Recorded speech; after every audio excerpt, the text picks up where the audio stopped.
네, 우리 설교 전에 이번에 있었던 초등부 겨울 캠프 동영상이 있는데요. 우리 함께 동영상 먼저 같이 보고 말씀 나누도록 하겠습니다.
네, 우리 하나님께 감사 박수 드립니다.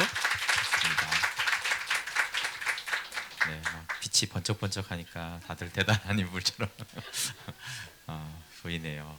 네, 이렇게 다음 세대 예배 드리면서 가능하면 이렇게 우리 아이들 또 청소년들 이렇게 하는 것이 참 중요합니다.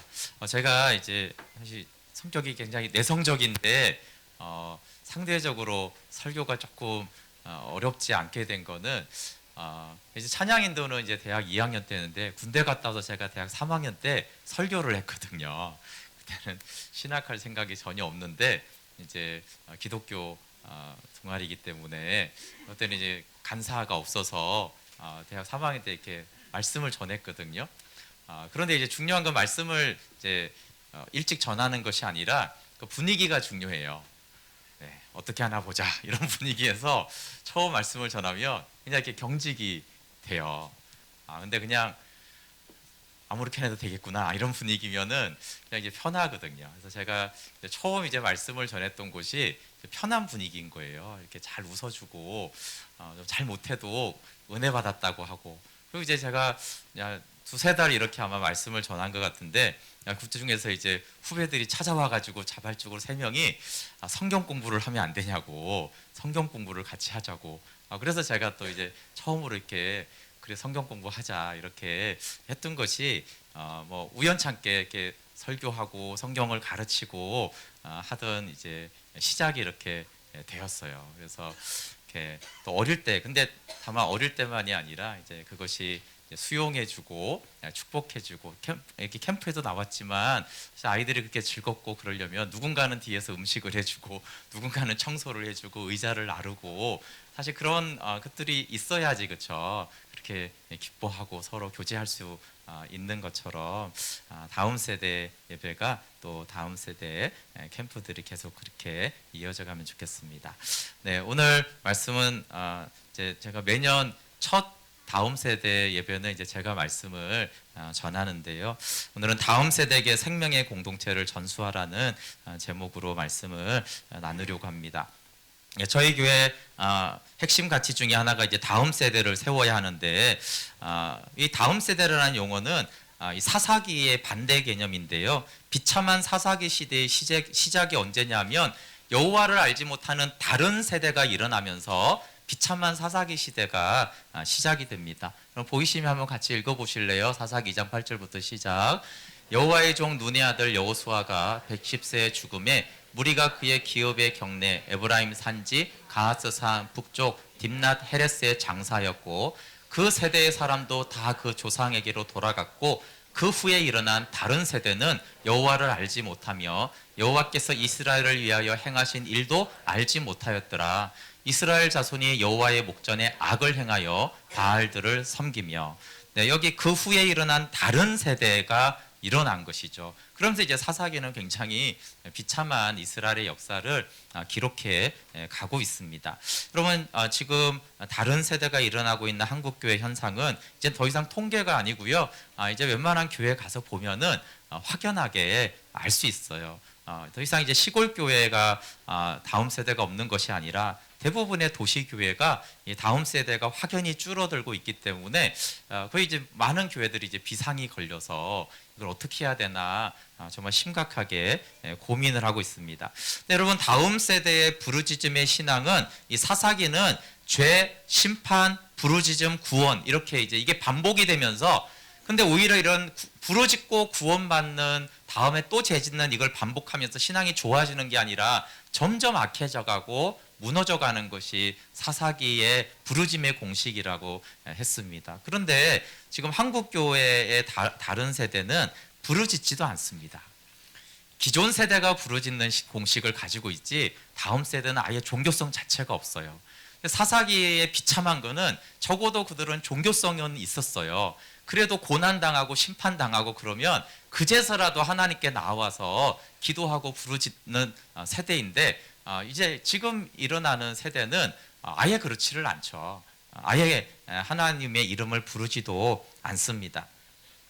여러분 다음 세대는 우리가 모세가 여호수아를 세웠고 엘리야가 디모데에게 그 성령의 권능을 또 전수해주고 바울이 디모데를 세웠습니다. 특별히 디모데후서 2장 2절을 보면 바울이 어떻게 다음 세대를 세워나가는지에 대해서 디모데에게 부탁하는 말씀이죠. 함께 같이 디모데후서 2장 2절 읽어볼게요. 시작. 또 내가 많은 증인 앞에서 내게 들은 바를 충성된 사람들에게 부탁하라. 그들이 또 다른 사람들을 가르칠 수 있으리라. 아멘. 그러니까 바울의 믿음의 아들이 디모데잖아요, 그렇죠? 그러니까 이제 바울에게 다음 세대가 디모데였어요. 그리고 그 디모데는 정말 훌륭한 사역자가 되었는데, 근데 바울이 또 이렇게 말하는 거예요. 디모데야, 네가 충성된 사람들에게 또 복음의 말씀을 전하라고 부탁을 하라는 거예요. 그럼 또 그 충성된 사람이 어떻게 해요? 또 다른 다음 세대에게 생명의 말씀을 전하면서 이렇게 4세대가 계속 이어져 가는 세대를 통하여서 하나님의 말씀이 내 때만이 아니라, 그러니까 사도 바울만 위대한 사도로 끝나는 것이 아니라 계속해서 이 믿음이 진보되면서 하나님의 말씀이 땅끝까지 이르기까지 계속적으로 말씀을 전수하고 가르치라고 하는 것이 저희 교회가 다음 세대를 세워가는 이유입니다. 근데 오늘 창세기를 보면은 이삭이 참 믿음의 조상이고 언약의 조상인데 이 자식 문제만큼은 굉장히 인간적이에요. 여러분, 이삭은 정말 순종의 표본이지 않습니까? 아무리 순종을 잘해도 여기 아빠가 지금 여기 있는 아이들 데려가가지고 묶어놓고 번제단 위에 탁 올려놓고 칼로 이렇게 죽이려고 그러면 네, 죽이십시오 아버지, 이럴 지금 자식이 있으세요? 없잖아요, 그렇죠? 뭐 사달라는 것만 안 사줘도 삐지는 판인데 뭐 묶어놓고 뭐 이런 거를 어떻게 순종을 하겠어요? 근데 정말 이삭은 그 순종해서 예수 그리스도의 순종의 어떤 모형이 된 그런 순종의 믿음의 사람이죠. 그리고 믿음의 증인입니다. 여러분 26장 28절 한번 읽어볼게요. 이 말은 이삭을 미워했던 아비멜렉 왕, 이방 왕도 이삭의 믿음을 인정해 줬어요. 26장 28절 같이 한번 창세기 읽어볼게요. 시작. 그들이 이르되 여호와께서 너와 함께 계심을 우리가 분명히 보았으므로 우리의 사이 곧 우리와 너 사이에 맹세하여 너와 계약을 맺으리라 말하였노라. 아멘. 여러분, 예수 안 믿는데 나를 굉장히 미워하던 사람이 오늘날 와가지고 야, 내가 보니까 너 진짜 하나님이 너하고 너무나 분명히 하기 때문에 나 너하고 싸우기 싫다, 우리 잘 지내자, 이렇게 말하는 믿음 정도면 이삭의 믿음이 대단하지 않습니까? 근데 이렇게 순종과 믿음의 증인이 된 이삭이 이상하게 자식 문제는 달라요. 에서가 불신앙을 저지르는데도 이삭은 이 에서를 믿음으로 가르치거나 책망하는 것이 없고 그냥 침묵만 해요. 예를 들면은 영생의 복을 얻는 것이 장자권인데 이 에서가 그걸 팥죽 한 그릇에 동생 야곱에게 팔아버립니다. 그럴 때 이삭은 어떻게 했죠? 네, 침묵했어요. 그리고 가나안 여인과 결혼해서 이삭과 리브가의 마음에 근심이 되었다고 그랬어요. 그 근심은 뭐예요? 야, 이게 믿음이 이렇게 해갖고 우리 아들이 되겠나라는 근심을 했는데도 이삭은 뭘 선택했냐면 침묵했어요. 그냥 가만히 있는 거죠. 불신앙으로 심지어는 또 에서를 대하는데요. 이삭이 하나님이 에서가 아니라 야곱을 택했다는 것을 이삭이 알고 있어요. 그럼에도 불구하고 자기가 보기에는 에서가 남자답고 자기가 보기에는 장자이고 또 이게 충분히 언약의 조상이 될 만하다고 스스로 생각하니까 에서를 택해서 언약의 계승자로 축복을 하려고 합니다. 우리 27장 4절 한번 같이 읽어볼게요. 이것은 하나님의 뜻이 아니라 순종의 사람 이삭이 자기 마음대로 하나님의 말씀을 반대해서 하는 행위죠. 27장 4절 읽어볼게요. 시작. 내가 즐기는 별미를 만들어 내게로 가져와서 먹게 하여 내가 죽기 전에 내 마음껏 내게 축복하게 하라. 그러니까 참 이 순종의 사람 이상이 자녀 문제만큼은요 하나님께 순종하지 않고 자기 뜻대로 이렇게 하는 것을 볼 수가 있어요. 거기다가 또 리브가가 짝짝꿍이 돼가지고 야곱에게 똑같이 그래요. 리브가가 아버지를 속여가지고 축복을 받게 하는 불신앙을 아예 자식에게 가르칩니다. 이렇게 불신앙하는 거야 라는 신앙교육을 아예 그냥 리브가는 야곱에게 가르쳐주고 있어요. 우리 27장 13절 읽어볼게요. 야곱이 그렇게 하면 돼요 어머니, 이거 좀 불신앙인 것 같은데요, 이렇게 속이면 돼요라고 하니까 27장 13절에 엄마가 이렇게 가르치죠. 읽어볼게요. 시작. 어머니가 그에게 이르되 내 아들아 너의 저주는 내게로 돌리리니 내 말만 따르고 가서 가져오라. 이 말이 무슨 말이에요? 저주받을 짓이라는 거예요 이게. 그럼 저주받을 짓은 안 시켜야 되잖아요. 저주받을 짓인데 내가 저주를 대신 받을 테니까 너는 그냥 해. 근데 리브가도 믿음의 여인인데 이렇게 이제 자식에게 저주받을 짓을 하라고. 이게 뭐예요? 하나님의 뜻이 아니라 자기 욕심을 따라서 굉장히 불신앙이에요. 그러니까 이 부부가 믿음의 부부인데 이상하게 자식 문제 말고는 이 부부가 다 믿음의 길을 선택해요. 그런데 유독 자식 문제만큼은 불신앙, 즉 자기 뜻, 자기 생각, 인간적으로 교육하고 가르치는 것들을 알 수 있어요. 모든 영역에서 그렇게 합니다. 그럼 그렇게 했을 때 이 불신앙적인 자녀 교육의 결과가 어떻게 됩니까? 당연히 부부싸움 했겠죠. 그리고 형제가 갈등을 합니다. 아버지가 정말 경악을 하고 형은 동생을 죽이려는 분노에 가득 차게 되어져요. 우리 27장 33절부터 35절까지 한번 읽어볼게요. 27장 33절부터 35절 읽어볼게요. 시작. 이삭이 심히 크게 떨며 이르되 그러면 사냥한 고기를 내게 가져온 자가 누구냐? 내가 오기 전에 내가 다 먹고 그를 위하여 축복하였은즉 그가 반드시 복을 받을 것이니라. 에서가 그의 아버지의 말을 듣고 소리내어 울며 아버지에게 이르되 내 아버지여 내게 축복하소서, 내게도 그리하소서. 이삭이 이르되 내 아우가 와서 속여 내 복을 빼앗았도다. 33절에 이삭이 심히 크게 떨며라는 이 표현은 창세기에서 가장 경악하는 표현이에요. 창세기에는 막 전쟁도 있고 포로도 있고 죽는 얘기도 있어요. 그래도 이렇게 경악하는 표현은 여기가 가장 놀라워요. 그러니까 그만큼 이삭이 이 속여서 야곱이 자기를 속인 거에 대해서 얼마나 경악하고 막 힘들어하고 괴로워했는지를 알 수가 있어요. 그리고 에서는 사냥꾼이에요. 그렇죠? 남성적인, 털이 많고 아주 남성적인 그런 야성미가 넘치는 이 에석의 통곡 소리가 들리죠. 34절에 소리 내어 우는 거. 그러니까 이 남성적인 남자가 막 소리 내어 우는 것도 흔하지 않잖아요. 그러니까 이게 얼마나 분노에 찼으면은 내가 동생을 죽이겠다. 여러분 살인도 어려운데 자기 동생을 죽이겠다라는 결심을 하는 것이 이게 보통 분노이겠습니까? 근데 이 뿌리가 부모가 이렇게 불신앙과 인간적으로 이제 자녀를 양육하면서 이 믿음의 가정에서 자녀들이 이렇게 고통을 받습니다. 여러분 이 두 형제는 평생 동안 친해지지 않아요. 야복강 다음에 화해를 하죠. 하나님의 은혜로. 그렇지만 또 헤어지고 안 만납니다. 이 두 형제는 친밀하지 않아요. 그리고 가정은 파탄이 나죠. 그래서 이런 에서와 야곱을 향한 부모의 인간적인 자기 뜻대로의 사랑과 교육이 자녀에게 오히려 큰 고통을 안겨줍니다. 야곱은 하나님의 뜻대로 언약의 조상이 됩니다. 그렇지만 험악한 세월을 보내게 돼요. 굳이 이렇게 좀 비교를 하면 아브라함과 이삭의 교육 방법이 다릅니다. 아브라함의 자녀 교육은 말씀대로 자녀를 양육하고 이삭에게 순종을 가르쳤고 이삭은 순종을 배웠어요. 우리 김철원 전사님이 다음 세대에게 항상 강조하는 것이 있어요. 다음 세대들 뭐예요? 들었어요? 네, 순종이죠. 순종 하나만 해라. 네, 하나님께 순종하고 부모님께 순종하고 목사님께 순종해라. 근데 아브라함은 자식을 이렇게 됐어요. 여러분 하갈과 이스마엘을 내쫓으라고 했어요. 여기 자녀 문제도 있고 아내 문제도 있죠. 근데 분명히 아브라함이 깊이 근심했다고 돼 있지만 하나님이 내쫓으라고 하니까 하나님께 맡기고 내쫓습니다. 비인간적인 것 같지만 어쨌거나 그냥 그대로 순종해요. 그리고 그 다음에 더 놀라운 일이 이제 이삭을 번제로 바치라.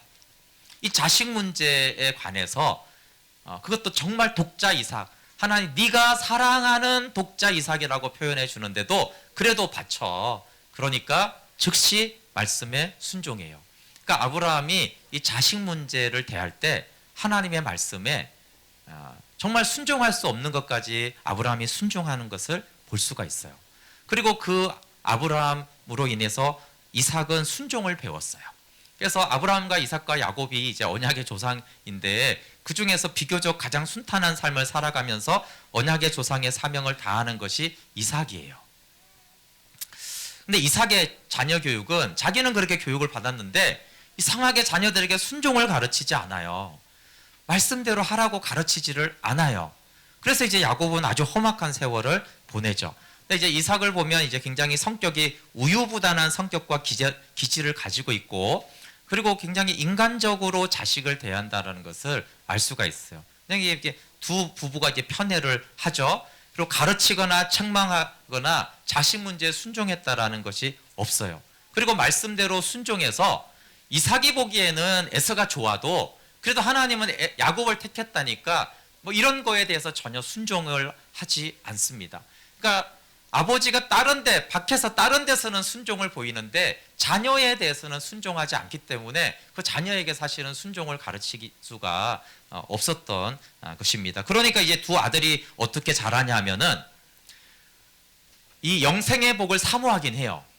아버지와 함께하는 하나님을 보았으니까 자기도. 그러니까 하나님이 계시다는 것도 믿어요. 그런데 이 두 아들은 자기 주장과 고집과 교만이 굉장히 강합니다. 어떻게 할 수 있어요? 야곱이 어느 정도로 고집이 세죠? 자기 주장이 아버지를 속여서까지도 나는 복을 얻겠다. 굉장히 이 고집이 세고 이 주장이 강한 사람만 이렇게 할 수 있죠. 그리고 에서는 어느 정도로 이 고집과 자기 주장이 강하죠? 동생을 죽이겠다는 거예요. 아버지만 돌아가시면 나는 동생을 죽이겠다. 아니 동생을 죽일 정도로 이 주장과 이 고집이 센 사람이 많지 않잖아요. 그런 결단을 하는 사람이. 그러니까 이 두 아들이 아버지는 우유부단한데 그 아버지의 침묵과 가르치지 않음이 두 아들에게는 굉장히 강하고 자기가 목적한 바가 있으면 반드시 그거를 어떤 수단 방법을 가려서라도 나는 쟁취해내야겠다라는 그렇게 이제 이 두 아들이 자란 것입니다. 하나님은 자비하시죠. 그래서 이렇게 불신앙으로 자녀를 양육한 이삭이나 아버지를 속인 야곱도 하나님의 자비로 언약의 조상이 됩니다. 그렇지만 야곱은 평생을 험악한 세월을 보낸 후에야 언약의 조상으로 축복의 사람이 돼요. 47장 9절은 야곱이 이제 바로 앞에서 한 말이에요. 내가 나그네 길의 세월이 130년인데 내 나이가 얼마 못 되니 우리 조상의 나그네 길의 연조에 미치지 못하나 험악한 세월을 보냈습니다. 그럼 130년을 보낸 다음에 험악한 세월을 제가 보냈어요. 그리고 130세 때야 이제 언약의 조상의 면모를 갖추고 이제 바로도 축복하고 자녀도 축복하고 그런 하나님의 약속대로 모든 사람에게 복이 되는 야곱이 됩니다. 근데 130년 동안 험악한 세월 사는 것이 어떻게 쉬운 일입니까? 그렇죠? 네. 저희가 교육부와 복음충신학당을 이제 저희 교회에서 이렇게 하면서 개척 때부터 다음 세대를 세워가는 교회로 시작했습니다. 여러분 다음 세대가 노인 세대보다 더 중요해서 그런 것은 아닙니다. 다만 하나님이 교회에 주신 비전입니다. 제가 이제 청년부를 여러 차례 오래 했기 때문에 관찰을 해보면은 청년부가 잘 되는 모든 데 공통점이 있습니다. 그래서 사람들은 청년들이 굉장히 잘해서 하는 줄 아는데 그렇지 않고요. 청년부를 섬겨주는 장년부가 장년들이 있는 곳에서만 하나님을 경외하는 청년들이 일어나는 걸 제가 많이 봤어요. 반드시는 아니겠죠. 거의 대부분은 그렇습니다. 예를 들어 제가 이제 찬양팀에 관심이 많았는데 찬양팀이 잘 되는 곳에는 항상 그곳에서 섬기는 목회자들이 있어요. 그리고 여러분 지금도 보세요. 뭐 찬양으로 영향력을 많이 끼치는 그 리더는 대부분 장년이에요. 멤버가 거의 청년들이지 그 리더는 거의 장년이에요. 근데 장년이 청년처럼 놀아주는 거지. 그러니까 항상 청년을 섬기는 장년 사역자들이나 장년들이 있는 곳에서 청년들이 일어나는구나. 이게 제가 수없이 많은 곳의 공통점이었어요. 그러면 이 다음 세대의 특징은 스스로 일어나기 힘들구나. 야, 니네들끼리 잘해봐서 하면 잘해봐. 이렇게 해서 되기가 매우 어려운 것이 다음 세대예요. 그렇지만 누군가가 하나의 미랄이 되어주면 또 불길처럼 일어나서 한 세대를 새롭게 할 수 있는 그런 것이 또 다음 세대와 청년들의 특징입니다. 그래서 이제 저희가 이제 교육부를 대해서 열심히 이렇게 섬기고 사역자들이 하는데도 점점 이 한국 사회 교회 다른 세대가 일어나는 현상. 그럼 인권은 너무 중요하지만 인권이 거의 우상화되면서 공교육을 오히려 무너뜨리는 현상이 많고 문화가 너무나 스피드하게 빨라지면서 신앙으로부터 다음 세대를 뺏어가고 있고요.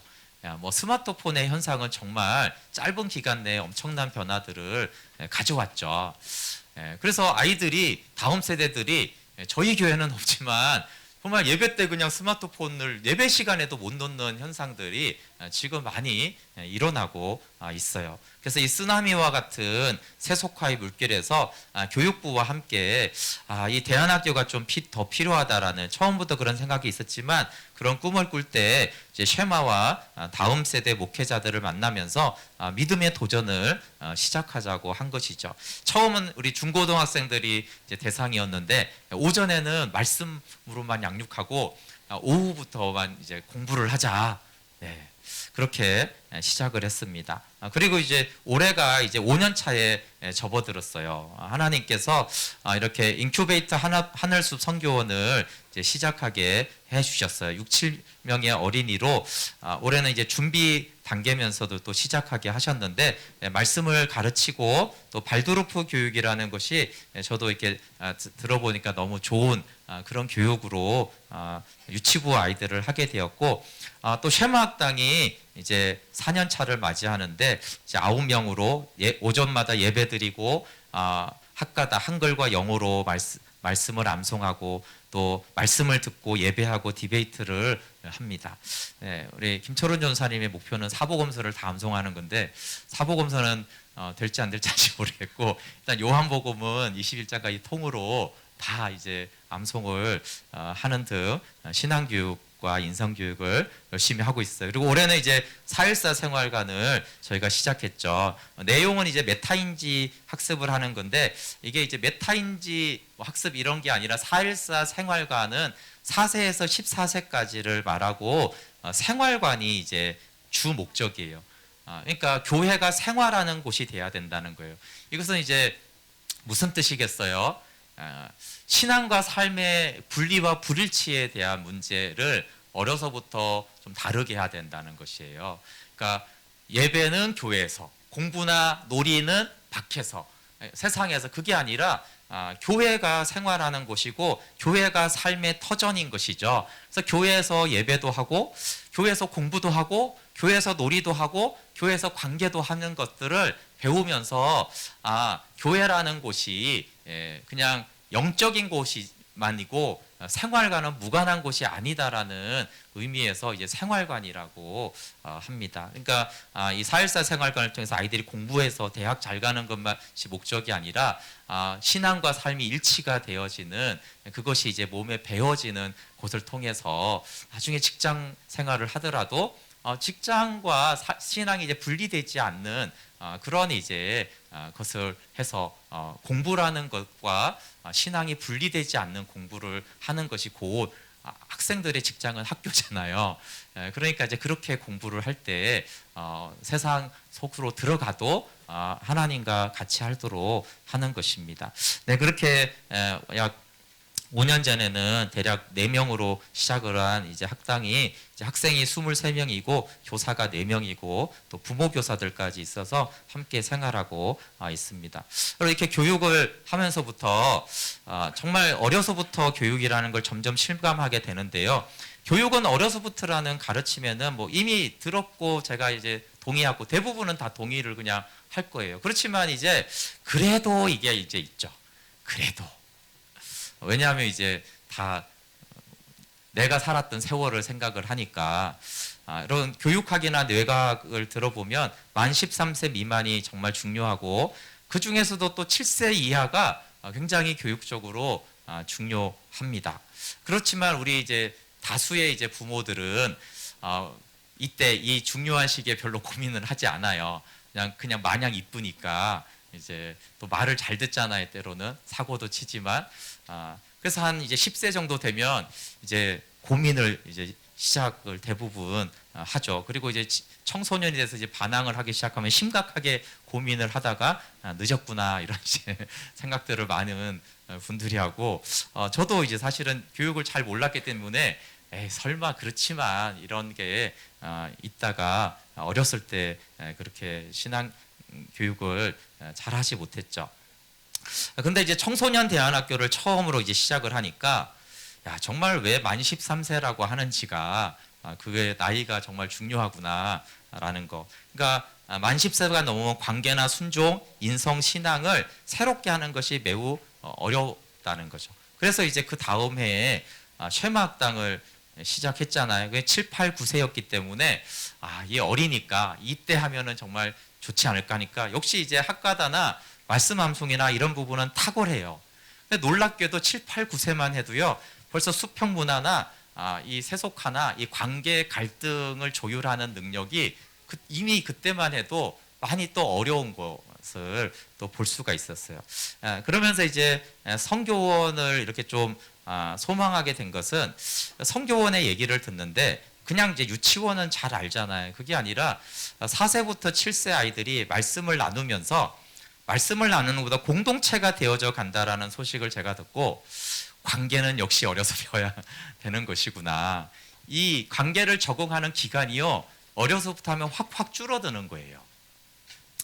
그래서 교육은 어려서부터 특히 공동체를 알려면 어려서부터 공동체에서 양육을 해야 하는구나라고 생각을 했어요. 여러분 그 신앙생활 하거나 삶에서 가장 어려운 부분이 무엇인지 모르겠어요. 저에게는 가장 어려운 거는 공동체가 되는 거라는 생각이 들어요. 교회의 핵심 가치의 중심에는 생명의 공동체가 되고 머리에 의해서 컨트롤되는 몸된 교회가 있는데 하나님의 말씀 중에 저는 가장 순종하기 어려운 것이 서로 사랑하는 공동체가 되는 것이에요. 어려운 게 많지만 어떻게 우리가 몸된 지체로서 예수님 안에서 관계하고 사랑하는가 정말 어렵습니다. 정말 어려서부터 이 공동체를 배우지 않으면 정말 생명의 공동체가 된다는 것은 너무너무 어려운 과제 같아요. 저도 제가 이제 성장 배경은 이제 믿음의 가정에서 자란 게 아니고 엮이는 가정이고 가난한 가정이고 무교육이 교육이죠. 네, 내버려 두어서 알아서 이제 자라게 하고 이런저런 이유로 제가 고2 때 이제 교회를 처음 출석했고 대학 때부터 열심히 다니고 훈련을 받으면서 헌신을 하고 결혼 후에 목회 부르심을 따라왔어요. 근데 제 생각에는 모든 교육이 어려서 하면 좋은데 나머지 교육은 공동체가 되는 것 말고는 청소년 이후 또 청년 때 심지어 장년 때 신앙을 생활해도 어느 정도 가능하다는 생각이 들어요. 뭐 신앙의 큰 부류가 이제 하나가 체험하는 거고 하나는 말씀에 근거하는 신앙인데 제가 이제 그 모태 신앙이 아니어도 체험 신앙을 경험할 수가 있었어요. 하나님이 정말 아무런 수입이 없는데도 결혼했는데도 하나님이 약 5년 정도 재정을 공급하셔서 빚지지 않고 다 살게 하는 그런 것도 경험할 수 있었고 은사를 어떻게 받지 처음에는 그랬는데 은사도 체험할 수 있었고 축사도 악한 영을 쫓아내는 것도 해보니까 다 되고 사역적으로 이렇게 이제 선교도 할 수 있고 이렇게 이제 교회가 성장하고 영혼들이 세워지는구나 이런 경험은 제가 어느 정도 다 할 수 있었어요. 그럼 말씀과 복음도 마찬가지예요. 제가 20대 중반부터 복음을 깨닫고 그때부터 이제 말씀을 가르치고 성경을 가르치고 그리고 이제 신학을 하고 그랬잖아요, 그렇죠? 근데 제가 정말 안 되는 게 있어요. 정말 안 되고 한계가 되는 게 뭐냐면 공동체와 생명으로 교제하는 관계예요. 공동체를 제가 지향하고 정말 지체로서 만나고 싶지만 제가 저를 볼 때 저는 여전히 관계를 잘하거나 편한 사람이 아니에요.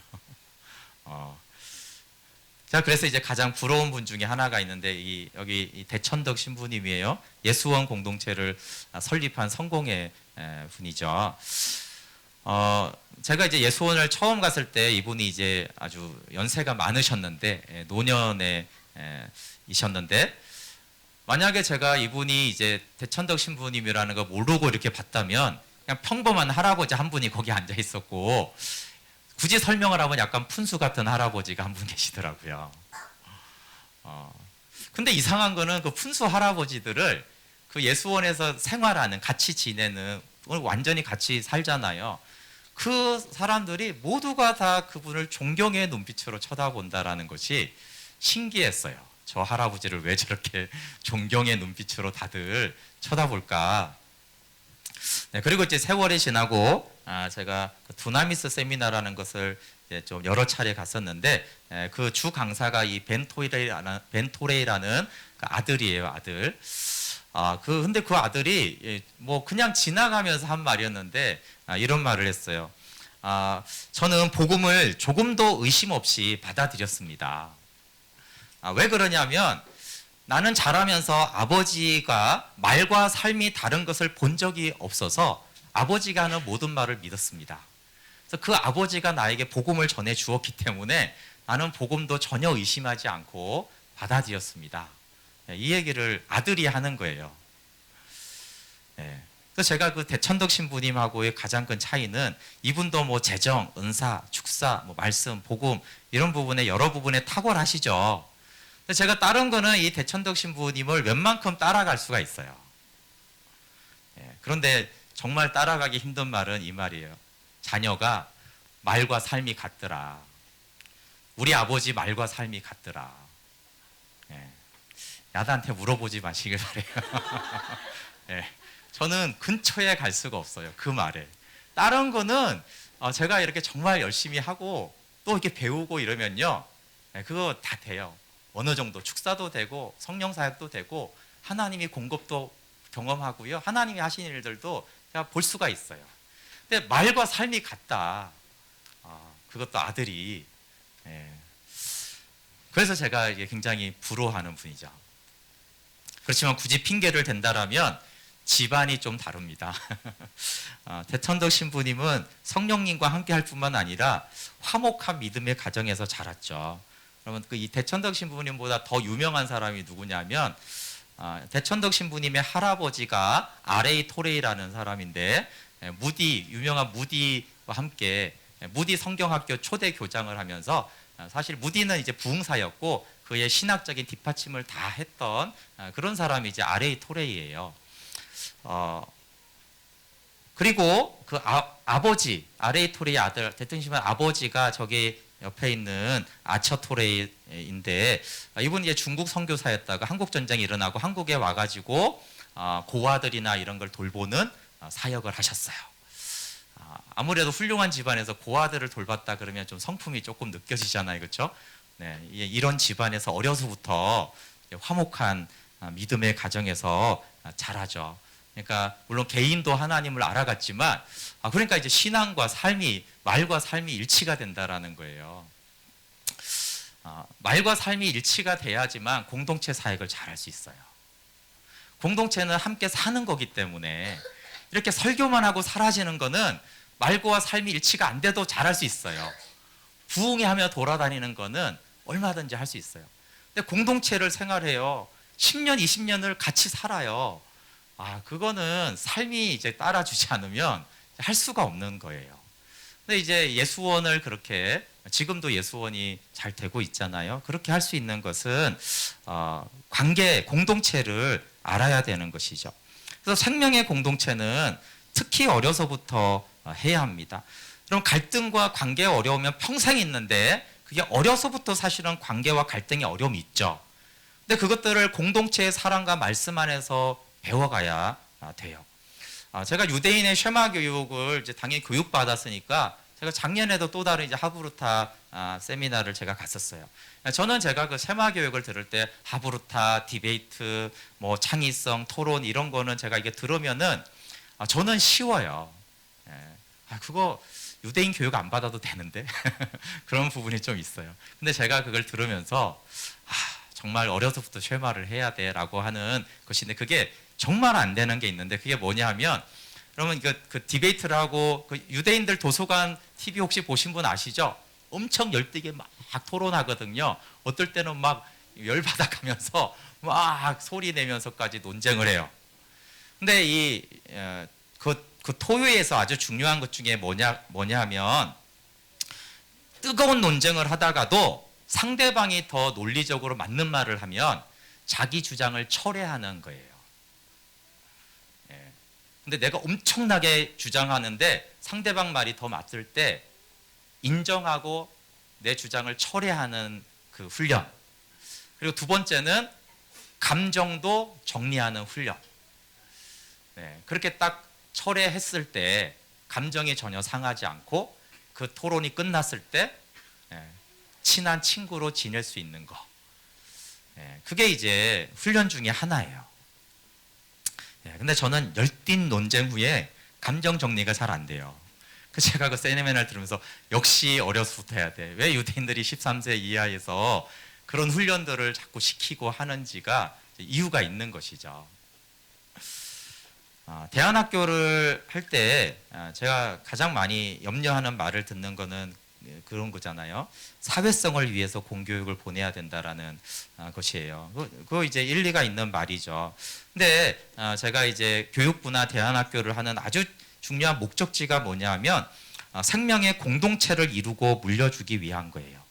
사회생활을 하는 거 아니고 사회생활 웬만하면 할 수 있어요. 그런 게 아니라 진짜 관계를 하는 거, 공동체를 아는 것을 전수하기 위해서 교육부와 복음충신학당을 하는 것이죠. 물론 처음에 과정에 친구도 없고 외롭지만 그리고 어려서부터 신앙 안에서 관계를 배워야지만 공동체를 알 수가 있어요. 그래서 선생님들에게 제가 잘 가르쳐라, 점수를 올려라, 성경 공부를 잘 시켜라 그런 것이 아니라 사랑과 목양과 기도가 제일 중요하다고 부탁을 하죠. 여러분, 인간은 본질적으로 정말 전적으로 타락해 있어서 얼마나 교만하고 이기적인지 몰라요. 그러니까 당연히 갈등이 유발해지고 문제가 생기죠. 근데 어떻게 그런 인간들이 겸손한 공동체를 이룹니까? 그것은 신앙 안에서 선생님과 부모의 사랑으로만 돼요. 그럼 세상에서 말하는 자존감을 키워라. 맞는 말이에요. 자존감 키운 그 인간 얼마나 교만해요. 그럼 또 마이크 낮춰서 그럼 열등감이 키워져야 돼요? 열등감 키워져 문제가 많죠. 그러나 하나님의 사랑과 말씀이 아니고는 자존감이 높아도 문제, 열등감이 많아도 문제, 교육 방법이 없습니다, 여러분. 이렇게 하면 저쪽이 문제고 저렇게 하면 이쪽이 문제. 공부 빡세게 시키면 인간성이 나빠지고 인간성만 키우면 왜 사람 구실을 못해요. 그럼 교육은 사실은 제가 보기에는 인간의 영역을 넘어서는 하나님의 영역이라고 생각이 들어요. 키워보세요.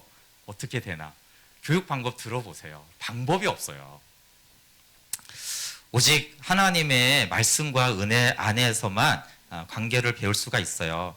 제가 이제 아까도 말했지만 성교원을 좀 더 소망하게 된 것은 청소년들이 관계를 배우는데 한 4년, 5년 걸린 것 같아요. 4년?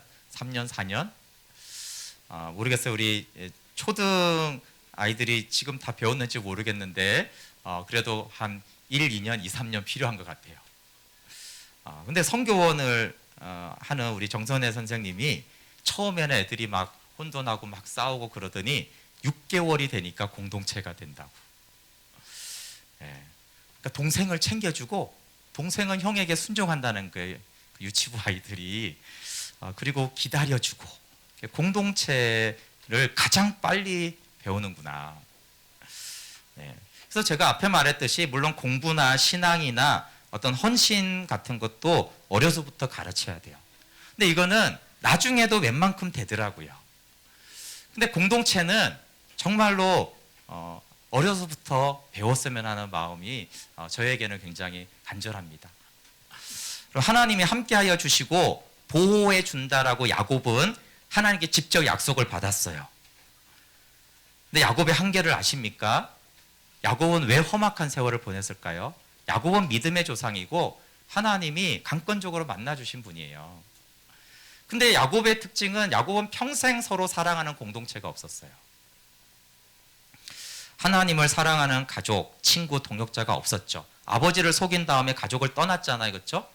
그리고 10번이나 속이는 삼촌 라반의 집에서 20년을 살아요. 그리고 결혼을 하는데 아니 이 아내가 여럿인데 아내들이 계속 싸우고 시기하고 자녀들이 12인데 계속 싸워요. 얼마나 갈등이 심했냐면 형들이 요셉을 팔아서 그리고 죽였다고 말을 해요. 야곱은 가정도 공동체가 아니었고 삼촌도 아니었고 형도 아니었고 심지어 아버지하고도 속여서 그 관계가 다 깨어지잖아요. 그래서 야곱은 언약의 조상으로는 훌륭한 사람입니다, 여러분. 야곱의 개인적인 믿음은 결과적으로 그는 위대한 믿음의 사람이 돼요. 험악한 세월을 보낸 후에. 그렇지만 그는 서로 사랑하는 생명의 공동체를 자기도 없었고 자녀들에게 물려주지 못해요. 요셉을 통해서 큰 갈등만 이렇게 봉합을 했지 서로 사랑하지 않아요, 그 형제들은. 그럼 근데 야곱이 받은 은혜가 얼마나 큰지를 말로 할 수가 없어요. 야곱은 정말 어마무시한 은혜를 입었어요. 그렇게 엄청난 하나님의 은혜를 입고도 그의 인생은 험악한 세월이었고 공동체가 없는, 마음을 둘 데가 없고 마음을 나눌 곳이 없었던 것이 야곱이에요. 그래서 험악한 세월을 보냈다라고 하는 거예요. 단순히 고생을 많이 한 게 아니고요. 고생도 했지만 부자도 됐어요. 근데 그 마음에 항상 평강이 없고 사랑하고 사랑받는, 좀 다들 이렇게 환하게 웃는 게 없는 거예요. 이쪽에 라헬이 웃으면 저쪽 레아가 짜증내고, 하여튼 골치 아픈 집안이고 골치가 아팠어요. 이 형제가 요셉이 좋아하면 저 형들이 화내고, 이게 이제 야곱이 평생의 그런 세월을 보냈기 때문에 그거를 험악한 세월이라고 하는 거예요. 꼭 환경이 꼭 나빴다는 게 아니라 내 마음에 이 평안한 날이 별로 없었다. 이 마음은 항상 요동을 치고 언제나 갈등을 봐야 됐고 그 갈등을 조율하느라고 나는 너무 고생을 했다라는 얘기를 하는 것입니다. 여러분, 우리가 야곱의 은혜를 넘어가면 좋겠어요. 다음 세대는 야곱을 넘어 공동체가 되면 좋겠습니다. 그럼 그냥 다음 세대에게는 부담스러울지 모르지만 부모님들, 선생님들 어떤 믿음을 기대하세요? 저는 저보다 더 나은 믿음을 가지고 공동체를 이루는 것을 기대해요. 나보다는 나아야 되잖아요. 그래서 어려서부터 하나님을 알아가고 공동체를 배워가기를 원하는 것이죠. 교회의 목적과 다음 세대를 향한 목적지는 복음을 통해 생명으로가 아니에요. 그 생명을 누리는 사람들의 사귐의 공동체가 목적지입니다. 우리 세대가 할 수 있을까요? 저는 기대하고 갑니다. 그런데 종종 이거 불가능한 거 아닌가? 이런 생각을 종종 많이 해요. 진 에드워즈가 생명의 공동체를 하려면 한 300년쯤 걸릴 거라고 했잖아요. 그러니까 우리가 한 400세는 살아야지 그거 이제 할 수 있을 텐데. 근데 진 에드워즈가 한 말은 성인을 기준으로 한 거예요. 진 에드워즈가 목회를 했는데 성인을 기준으로 평생 목회를 했어요. 어느 정도 공동체가 됐지만 늘 한계를 느꼈죠. 야, 이거 성경에서 말하는 건가? 만약에 진 에드워즈가 아기 때부터 생명의 공동체를 양육했으면 300년이 안 걸릴 거라고 말을 했을 거라고 저는 생각을 해요. 그런 다음 세대 선교는 믿음의 전수는 기본이죠. 그렇지 않습니까? 천국 가야 되잖아요. 그게 목적입니까? 우리 자녀들이, 우리 다음 세대가 죽을 때 꼴딱 하기 전에 난 천국에 갈 수 있어, 그 말하고 죽는 것이 양육의 목적입니까? 야곱같이 믿음이 점수가 되면 험악한 세월을 보냅니다. 야곱이 불행한 사람은 아니에요. 그러나 험악한 세월을 보내고야 이렇게 믿음의 사람이 된다라는 것이 하나님의 마음은 아프시죠. 하나님 아버지시니까. 부모도 마음이 아프잖아요. 자식이 개고생하고 성공했어. 행복하세요? 뭐 성공했다니까 일단 나쁘진 않지만 마음이 아프잖아요. 그런 세월들을 봐야 되고 그렇게 했다라는 것을 들을 때 복음 안에서 다윗과 요나단처럼 서로 사랑하고 함께하는 생명의 공동체가 전수되면 좋겠습니다. 여러분, 저처럼 중간에 믿거나 모태신앙이어도 그 교회가 생명의 공동체가 아닌 모태신앙들은요, 야곱의 믿음과 삶을 넘기가 힘듭니다. 야곱처럼은 믿을 수 있어요. 또 야곱처럼은 믿음을 가질 수 있고 야곱처럼은 사람들을 축복할 수 있어요. 근데 야곱이 사랑의 공동체, 생명의 공동체를 형성할 수가 없었어요. 예. 근데 사실 그거는 어려서부터 야곱이 그렇게 못 자랐기 때문에 그런 거예요. 그러니까 그가 베델에서부터 하나님을 만나기 시작했기 때문에 어려서 형성된 이 아버지를 속여서라도 나는 내 뜻을 쟁취하리라, 이 부정성을 어떻게 하냔 말이에요. 이 고집, 이 근성을 어떻게 해요? 그러니까 계속 싸우고 갈등하는 이 문제를 야곱은 사실상 평생 해결을 못합니다. 다음 세대를 하는 이유, 교육부, 복음충신학당 우리 다음 세대 예배를 하는 이유는 서로 사랑하는 생명의 공동체를 전수하는 것이 목표입니다. 다음 세대가 생명의 공동체에서 생명으로 사는 것이 저절로 되었으면 좋겠어요. 다음 세대가 복음충신교회 주역이 될 때쯤에는 성령이 저절로 누려지는구나. 그리고 다음 세대, 또 그 다음 세대는 왜 어른들은 이걸 어려워했을까? 우리는 그냥 되는데? 이렇게 말할 수 있는 세대가 세워지면 좋겠습니다. 손자, 손녀 세대죠. 근데 온 교회가 함께 하지 않으면 어려워요. 왜 어렵습니까? 왜냐하면 공동체는 우리가 모르는 것을 가르치기 때문이에요. 여기 우리 어른들은 서로 사랑하라는 말을 압니까? 공동체가 뭔지를 압니까? 서로가 지체가 된다라는 것이 뭔지 그 실제를 압니까? 우린 몰라요. 저도 모르고. 그래서 삶으로 가르치지 못해요. 근데 책도 있어요. 삶으로 가르치는 것만 남는다. 그렇잖아요. 삶으로 가르쳐야 되지 남는 거죠. 근데 내가 그걸 경험했으면 내가 삶으로 가르치는데 내가 경험을 하지 않았기 때문에 내가 그걸 삶으로 가르치기가 어려운 거예요. 그래서 주님의 긍휼과 도우심이 필요하고 모든 교인들의 기도와 섬김이 필요합니다. 그러면 주님이 하시면 능하지 못한 일은 없습니다. 하나님, 우리는 다음 세대가 생명의 공동체가 되기를 원합니다. 그럴 때 아브라함이 우상의 집안에서 자랐어도 이삭을 그렇게 순종했을 때 양육해 나갈 수 있었던 것처럼 하나님이 도와주시면 안 되는 건 아니죠. 사회생활 정도, 우리 아이가 커서 사회생활 나가서 찐따 안 당하고 적절하게 회사생활 적응할 정도가 목적이라면 굳이 그렇게까지 할 필요가 없습니다. 근데 공동체로서의 관계, 생명의 공동체를 전수하면 좋겠어요. 근데 세상은 안타깝게도 인권이나 어떤 즐거움이라는 미명 아래에서 이런 관계와 공동체에서 이게 점점 사라지고 있고 관계가 골치 아프니까 그냥 각자 자기 소견에 옳은 걸 행복하게 해라. 그렇게 이제 행복의 기준을 굉장히 낮추고 있고 시대가 점점 그렇게 가고 있습니다. 네, 마지막으로 우리 다음 세대들에게 부탁하고 싶은 것이 있는데 인간은 외롭고 공허한 존재예요. 이렇게 말하면 말이 어렵죠. 아이들아, 너희들의 느낌으로는 인생은 평생 심심해. 평생 심심해. 입에 달고 사는 게 심심해지. 근데 인생은 평생 심심해. 어른이 되면 안 심심할 것 같지.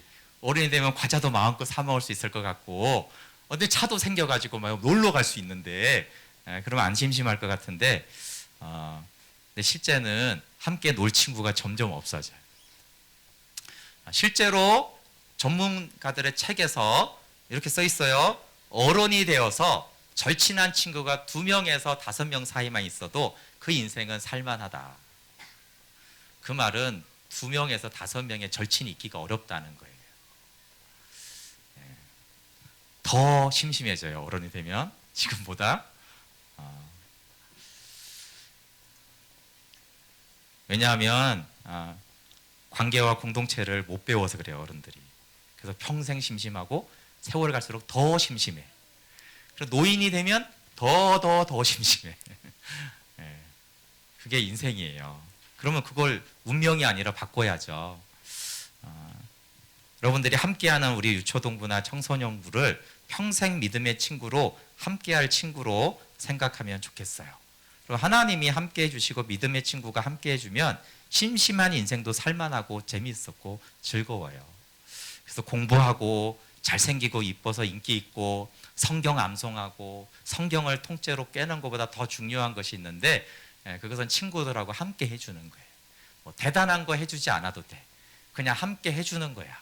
힘들 때 좀 저 성격 마음에 안 들어도 그냥 함께 있어주는, 그래서 함께 하는 것이 무엇인지를 아는 그것이 가장 중요하고, 예수님이 가장 기뻐하는 사람은 서로 사랑하라는 건데, 그 서로 사랑하는 걸 너무 어렵게 생각할 필요 없고 그냥 함께 있어주는 거, 끼리끼리가 아니고 내 욕심대로가 아니라 우리가 함께 해가는 것들을 배우는 것이 우리 다음 세대가 이제 세월이 지나고 어른이 됐을 때 이 평생 행복한 자산을 내가 얻게 되었다라는 것을 알게 될 거예요. 저는 부자가 행복하다고 생각하지 않아요. 성공한 사람도 그렇게 부럽지 않아요. 공동체가 있고 공동체를 이룰 수 있는 사람이 저는 가장 부러워요. 그 사람이 가장 하나님 안에서 또 사실 인간적으로도 가장 행복한 삶을 이룰 수 있기 때문에 그렇습니다. 우리 함께 같이 찬양하고 기도할게요. 네.